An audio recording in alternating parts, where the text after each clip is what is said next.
Well, coming to you after dark, not uncommon, but want to show you that old Rosie here with her lights is not only good for doing her own work, she's also good as just a big spotlight. And my lights are all out of kilter. The ones on the boom are all messed up from doing that clearing job. And I'm working on putting lights on the tractor. I just haven't got them wired up yet. There's that one little service light on the back, but it doesn't do any good for, you don't really see anything. But what I'm doing is we're about to get a rain. We've had a couple days of dry, and so I'm just trying to get what grade work done I can before it gets real muddy again. And a lot of this in here is still muddy, but I was able to actually use the excavator to break down the higher, harder points, and then went through with the box blade to cut it down a little bit more, and then turned around and used the bucket. It has a built-in float function, which I didn't float any of this. I only floated right out there because you can see it's wet, it's muddy.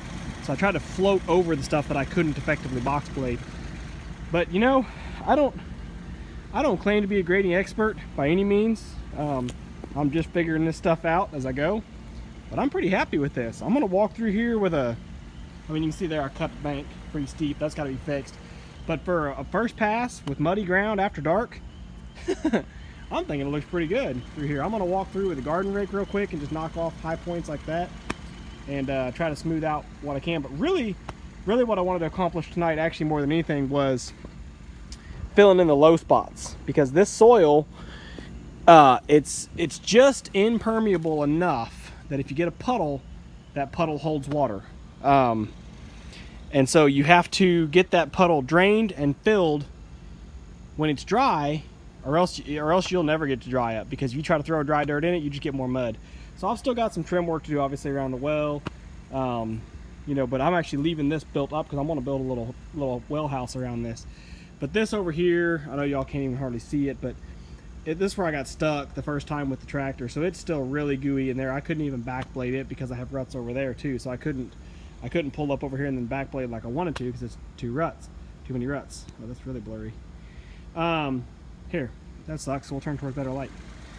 But anyway, this makes me much happier to maybe. Golly.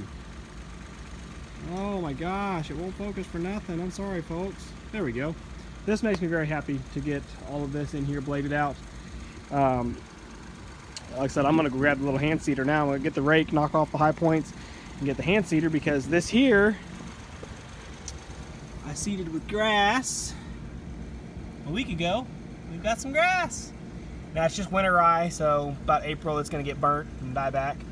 But by then I'll have a top dress of good quality grass. Yeah, that over there's a nice looking patch.